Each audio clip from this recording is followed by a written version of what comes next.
Stonecutters Podcast. Aaron Hankins Will Catlett in the building. in the building.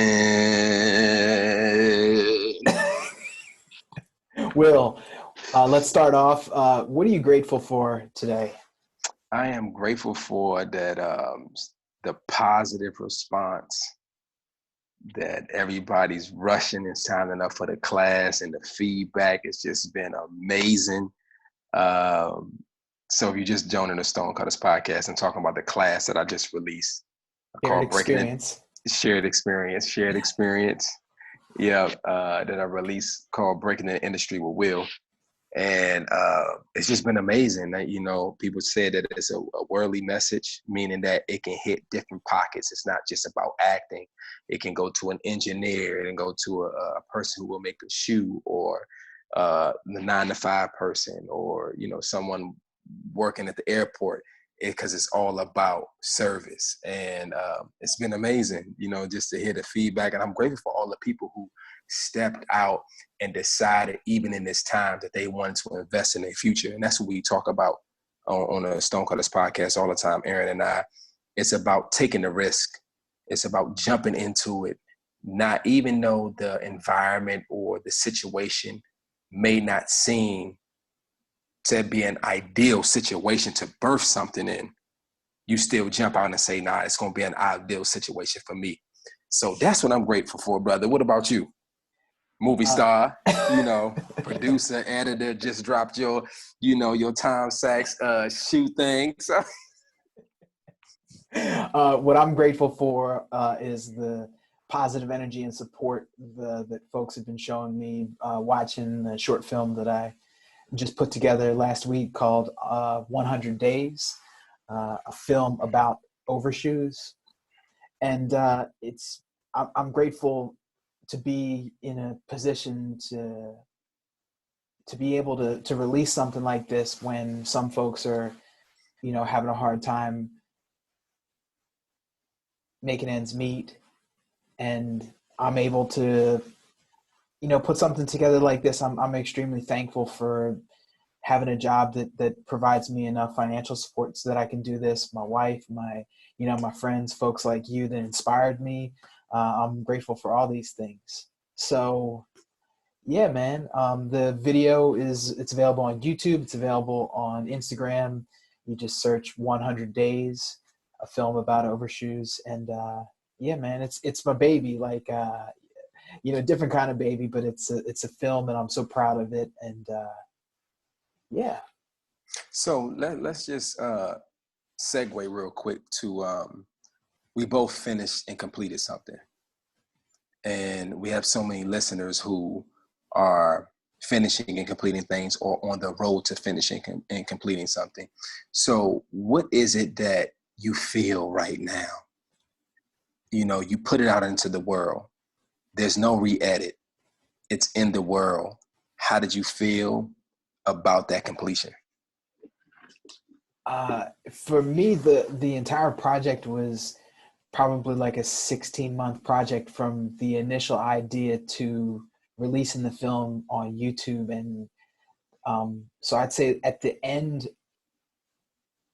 of the film and having it released, it feels like you won the championship. It feels like you finished a marathon. All of the hard work and energy that you put into it, it comes out. You feel alive. You feel like you can conquer the world because you've done your best work, and it's not going to be done until you know that it's the best. And it's and then to get feedback from it, and to get it, just one person needed to watch it, and that's all I needed. But I've also just gotten energy from people reaching out to me saying, hey, I watched this, and it gave me life, and it gave me energy to start something and to kickstart that project that I had been working on. So it's pride. Like you just proud of your work. That's it's, positive energy, happiness, the sense of accomplishment it's overwhelming.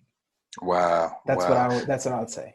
Wow. What about, did you feel anything inside of yourself like, okay, I put this into the world, And what if it's not received the way I want it to be received? Did you have any of those feelings going on?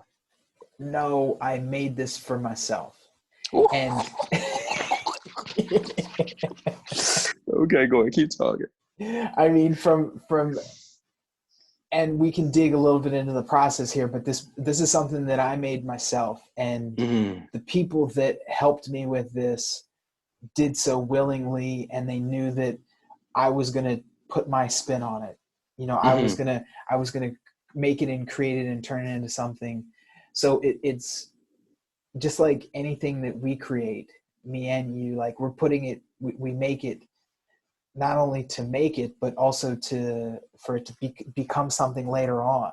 You know, creating a website on its own isn't really a big deal, but when you start adding your jobs to it, and when you start adding to the portfolio and it starts getting bigger and bigger, well, then building the website was important. So for me, creating a film and putting it out on YouTube, it does so many different things for me. It builds experience. I've never had a YouTube channel before, so I had to learn how to make a YouTube channel. I created a video. I had to learn that to post a video more than 10 minutes long, you have to have your YouTube account verified. I had it written down in my notebook here, and I was like, I wanted to use popular songs in the film. And I started reading all these things about fair use and copyright, and YouTube has these algorithms that if it's listening for music, and it'll just block your video. So I was just like, you know what? I'm just going to make my own music. And the act of putting it out on YouTube and creating a film, it's this creative problem solving that, you know, as you go along, you sort of figure these things out, and the vision changes slightly. And, you know, being under quarantine or being locked down or being having to stay at home was also just like this catalyst for me to finish it with what I had around me, to just like the pandemic that we're in right now inspires me to want to do this and finish it right now, so that when we're past this, we can look back and say, look what we were able to do with limited resources, what we were able to do when we didn't have the things that we're accustomed to using. So it's like, you get what I'm saying? Yeah, I definitely get what you're saying. So you're saying that the obstacles that were in front of you breeded more creativity to figure out how to problem solve and to get things done.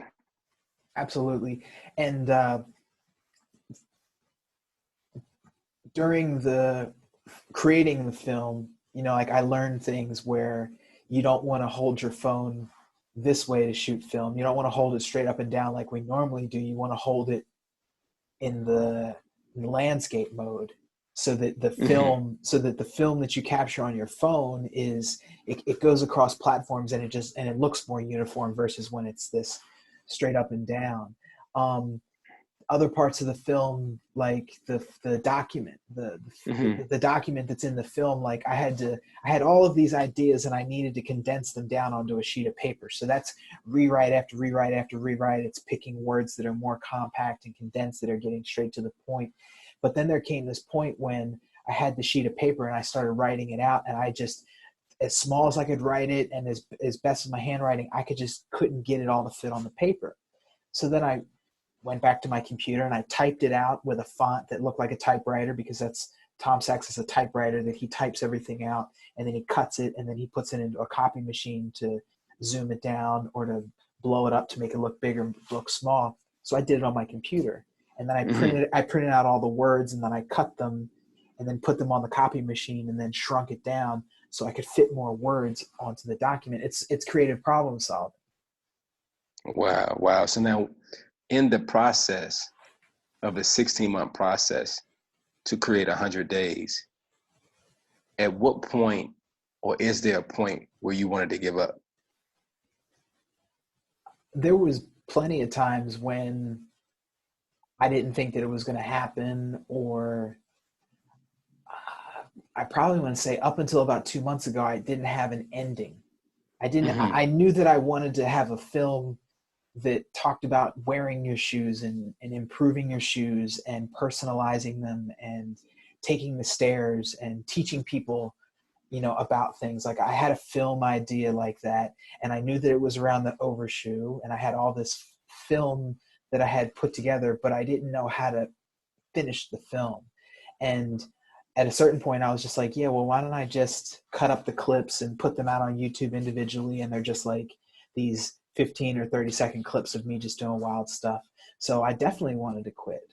There were times when I'm doing everything on my phone. So I'm using iMovie on my phone to put this whole film together, to edit it on my phone. And there were a couple times when the phone just crashed, or you're editing a file that has 100 different scenes in it. You're moving them all around, and then you go to save it, and there's no space on the phone. So there's all these different obstacles that jump in front of you. And when you finish it and when you complete it, you're reminded of all of these different obstacles and hurdles that you had to get around to get to where you were. For you to listen to the music, I had to go into the laundry room, after my daughter went to sleep, and turn on the microphone and turn it up really high, and then like get this buckle and like click it and unclick it 50 times so that I could get, a sound bite that I could then sample and put it into the music. So it's like all of these different things that I had to do to bring them together. It just makes it a much more enriching story.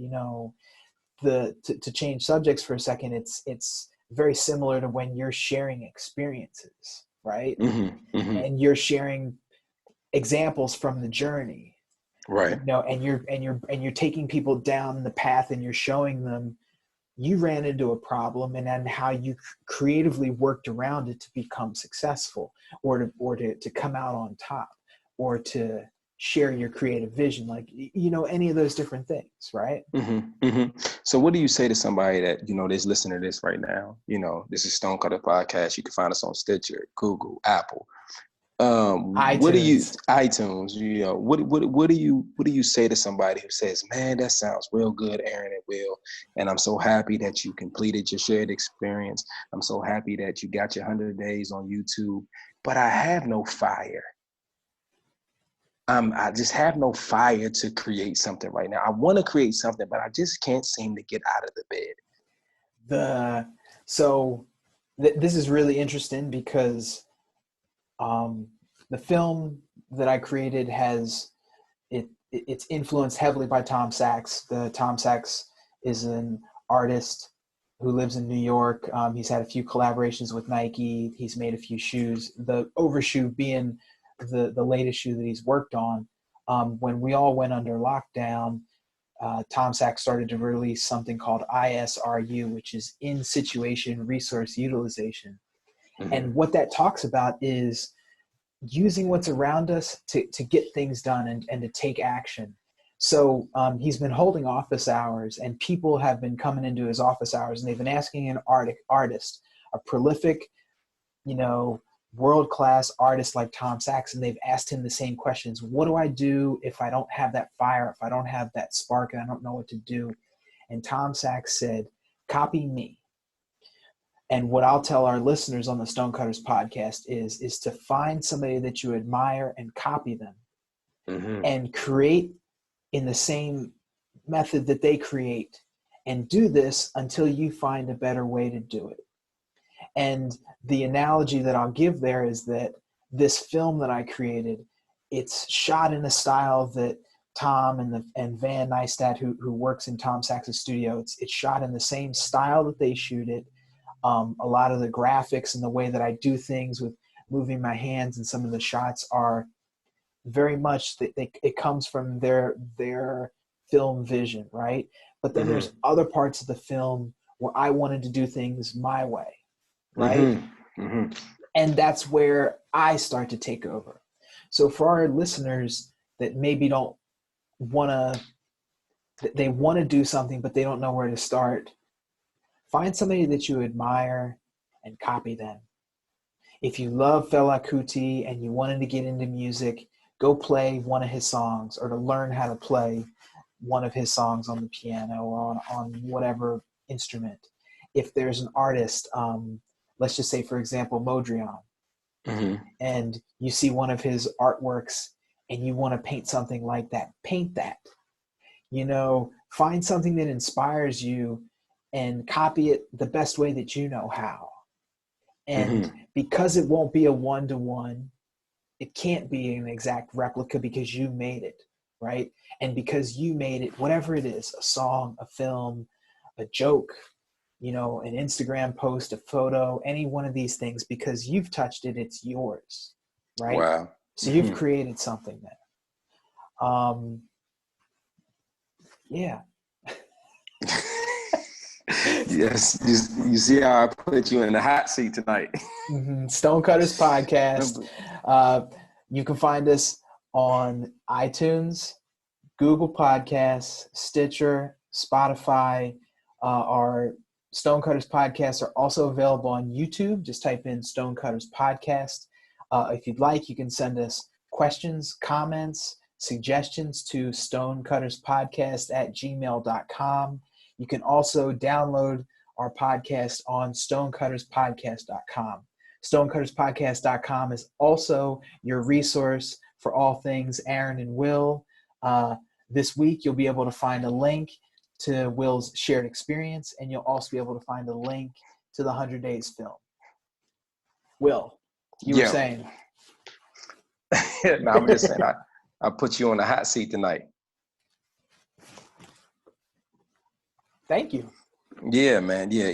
Sometimes I think about, our listeners, and during this time, you got so many people they want to do things, but they can't find the fire. And I think the way you broke that down was amazing and I never looked at it that way, to copy somebody you admire, because you can actually pull from the energy, and it forces you to get up and do something. It forces you to think about something, okay, and then it becomes your own as you're doing it. So I thought that was clever.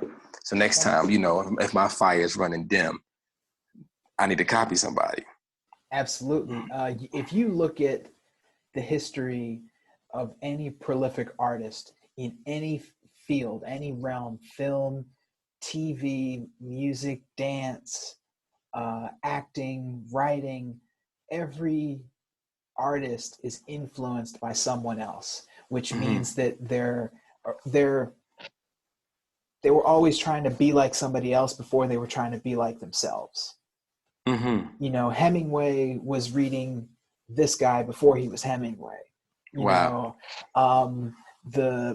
Let's just think Basquiat.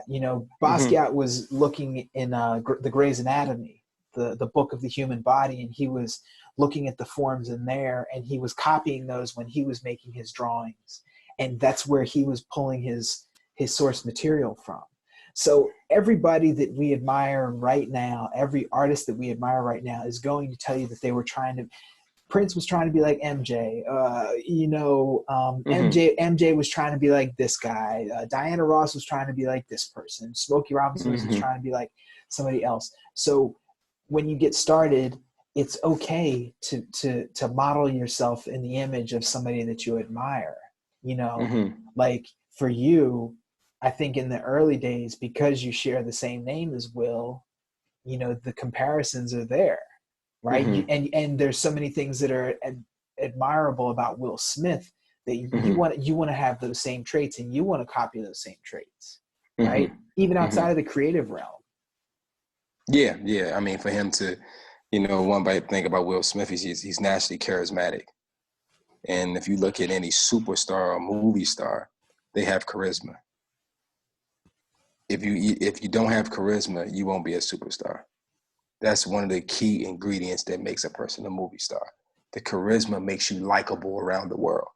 So I noticed that early on. Okay, what does Denzel, Will Smith, how do these people have this charisma about them, and that it's authentic and not fake? So yeah, I can definitely identify with that. And for people that are fearful of taking action or taking the first step, or not knowing how to take the first step, the easiest step to do is to mimic. Is to find somebody that has those traits, that has those skills, and to copy them, or to write them down and to document them in such a way, and to learn from how they got to that point. You know, why is Will so charismatic? Okay, Mr. Catlett does the research and he finds out, well, he was on the set, he learned from this person, and he did this movie and he learned this thing from this person. So then what if you have somebody that says, nah, man, I'm me, man. I'm original. I don't need nobody to look at. I got to find this inspiration from within. then I would tell that person, I would probably give them a will line, and I would say they need to either meditate or pray on it, and then let their spirit speak to them and tell them what they need to do. For everyone else, we will take inspiration from the outside.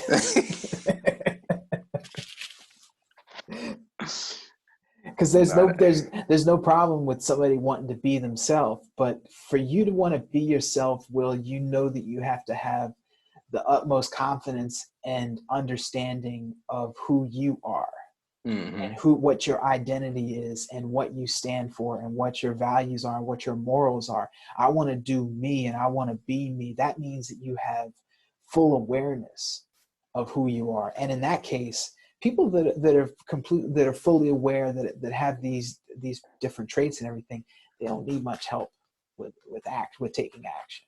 For real.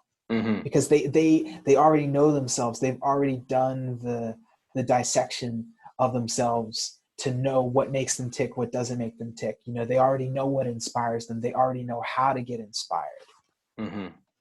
That's good stuff. So it kind of breaks it down for you to identify where you're at. You might be in a phase right now of saying, okay, I need to look to copy and to mimic to give me the energy I need, the inspiration I need, so that I can move to the next step. Someone that's already past that step, you know, that it may be a book for them, or it may be something that generates already inside of them and say, okay, boom, let's do this. Like me with the shared experience. The idea came from my wife. You should do this. I'm like, I ain't trying to do all that. But I felt the resistance. And when I felt the resistance, I was like, this is something I'm supposed to do. And then it just rolled off. But it's things that you do. I'll never forget when you told me, when we first interviewed you before you went to Nike, when you said the way that I design shoes, and I'm paraphrasing, the way that I design shoes should make a person take a picture better. And I was like, I didn't think about that, you know, because you were taking the shoes apart and everything, and how you was breaking that down. I was like, you can pull inspiration from any place if you quiet yourself and just look. I know there's times when I'm acting that I'm on a set and I'm pulling my lines and how I feel from things that are just around me that nobody knows. I may look like, in my world, when I'm on a set, especially if I'm playing La, you know, there may be a wine bottle on the shelf, and the way that it's positioned, I'll look at it and I'll mimic the wine bottle, and it'll give me a whole nother thing to go into, you know. So I look at stuff like that and I pull the inspiration from different places. I can look at an art piece and pull a different color. I can look at you right now and say, man, I can pull something from your shirt and your glasses, or the way your hair is up in the air. So it's just being aware of your surroundings and not getting stuck in the fact, or like a writer will be stuck and say, I got writer's block. No, find the inspiration, choose to push through, just like you was doing the 100 days. You had to push through each thing. You had to find a way to solve a problem and just keep pushing through, because when you hit that wall and you take a moment to think about it, instead of just running back into the wall, okay, how do I get around this wall? Is there another way? Is it a secret door to the wall? Just to look beyond what you're seeing with your natural eye. Yeah. From what we were just talking about, as an example, to give people context, Tom Sachs is an artist. He paints, he makes sculpture, he makes film, right? He makes zines, he makes shoes, he works and makes product and everything like that. And out of all of these things, I didn't want to mimic the way that he paints. I didn't want to mimic the way that he does sculpture. I looked at the way that films were put together. And like if somebody wants to focus in on just one particular aspect, right? So you focus in on films. So then when I start making the film, I start finding more things that interest me, and then you get drawn towards those things. So you're stuck, you don't know what to do, you copy somebody. You find somebody to copy, so I copy Tom Sachs. And then I look at everything that Tom Sachs has and I say, what do I want to copy? Look at the way the films are. I like the way that these films are shot. I don't really have a vision for how I want to shoot this. So let me just try to take this vision from as much as I can and also sprinkle a little bit of what I want on it. And as I do that, I start to figure out that I like it. And then before you know it, you're rolling. Right? Because it took you a little bit to get on something. You're like, okay. And then you get to a certain spot and you're like, oh wow, I really like this. And it takes that self-reflection to figure that out though. So I'm picking up what you putting down, good brother. All right. Stonecutters Podcast. Aaron Hankins. Will Catlett. So, Will, we've been doing the Zoom calls for since January. And they've been working out really successful. And I wanted to ask you, do you think we're ready to interview some guests on the road to LeBron? Ooh, I like the way you put that. Definitely. I think it's time, before you even said that, I was sitting here listening to you speak. And I was thinking about how far we've come from the very first time we started to now. And I know when people go back and listen to the first episode all the way into now, it's about consistency and keep moving forward. So I think that's the next step for us. I think we're in that next phase. I think we should definitely bring on a guest while we got the Zoom. We can put this on YouTube and we can actually see the person. And it's going to be awesome. The question is, who the guest shall be on the road to LeBron James? So what we were talking about as a vision is that we want to share and highlight people that are taking action, people that are continuing to take action, and, hopefully the people that we interview will inspire other people to take action. So with that in mind, was there anybody off the top of your head, somebody who, when you think of action, when you think of, somebody who's consistently doing it, when you think of somebody who's creative, is there anybody that stands out in your mind that you would want to bring on the show?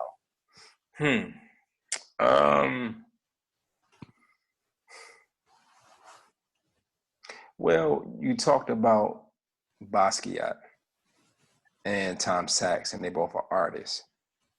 And it made me think of my homeboy, Antoine Washington, who's an artist. And he had this thing, too, of chasing Basquiat. So I think it will be only right to bring him on, a young, up-and-coming artist who is killing the scenes. He got a bunch of murals in Cleveland. And I went to college with. And just to see his journey and his wealth of knowledge and all the things that he has gathered up until this point. I'm interested for you to ask him questions. I'm interested to get him on here to see, okay, man, how are you doing it? What keeps you going? What are some things that we don't talk about on the phone that you want to share with the podcast? So as in the mode of artistry, why not? Okay. If it's cool with you, we should bring them on. Absolutely. If it's cool with the Stonecutters Podcast listeners, we should bring them on. Yes. So we'll have Antoine on the next episode of Stonecutters Podcast. Now, Will, we've been spending a lot of time talking about 100 Days, and I wanted to make sure that we gave your accomplishments, enough limelight. So for those people that are listening to Stonecutters Podcast that may not know what the shared experience is, can you just explain it a little bit? What it is, what did you hope to accomplish by putting it together? Well, the shared experience is where I break down what took me from the web to the big screen. And I shot this whole thing during the quarantine because I had to. And it's basically for art. It's not just for actors. It's for artists who need this element to them to break into the next level. So we dropped on a soft release on Saturday, and then we dropped a full release on Sunday, which was amazing because I got a chance to talk to a lot of guys who were willing to help me get it out to the world, because I want to get this message out to the world, because it's so vital during this time when you see the class, or the shared experience, as I call it. And the feedback that I've been getting back from people saying, oh man, it was life-changing. This is what I needed. Your words gave me air. It's causing me to move again. You know, some people were saying that, you know, I put my dream down, now I'm going to pick it back up. And so it was just like, wow, like so many different comments, so many different reposts. And the class is still up on willcatlett.com, where you can go. And then we were going back and forth because I wanted to make it affordable for people to get to where I've been and where I'm going, and to tap into what I'm doing. And that worked out perfectly too, because so many people was like, hey, you know, this is it's way more than what I would expect for the price. And I love that, because people are sharing, they're telling different people about it. You got to take this class, you got to take this class, you got to take this class. And you find out that acting in life is simple if you get the point of it. It will open you up to everything that you want to do. And the reason why I'm coding it right here, because you have to take the shared experience. And you know, Aaron, when I was looking back at it, what did Kendrick Lamar's thing end up in? Like the Library of Congress or something like that?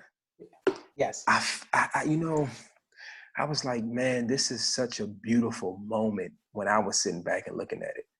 And I was like, this belongs in the Library of Congress. This belongs in a museum. This is one of the things you go to and you walk in the museum and you sit down for an hour and you walked in and you leave differently. It's kind of like how Ryan Coogler is one of my favorite directors who I want to work with, you know, down the road. Who you will work with. Exactly. Thank you, brother. Who I will work with, and I am going to work with down the road. Thank you, brother. Because when I watch his films, you go in one way and you leave out another way. And I feel like this had the same elements, man. So I'm super excited to continue to get it out to the world. And it's taking its theme on its own, which is nice. And I didn't want it to be selly, like I'm trying to sell you something.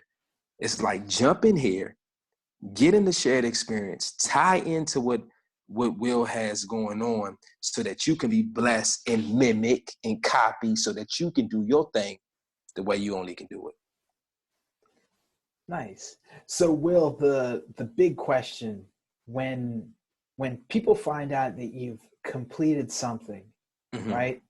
They skip a critical step and they jump straight to what's next, mm-hmm. right? Mm-hmm.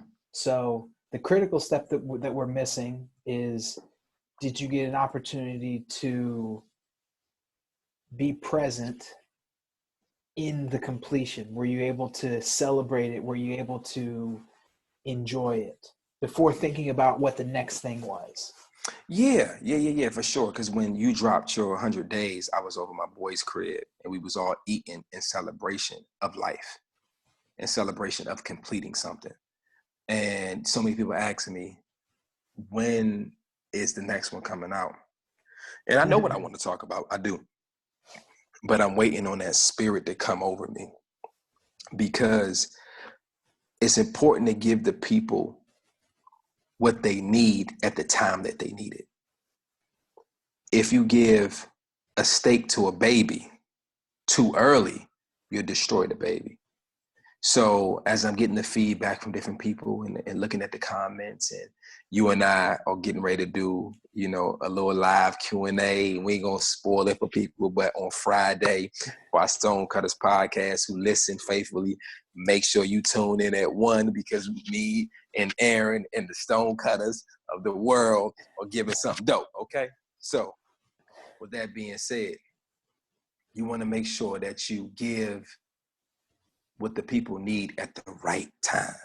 So right now, I'm just taking inventory and I'm saying, okay, ooh, are they ready for this? Are they ready for that?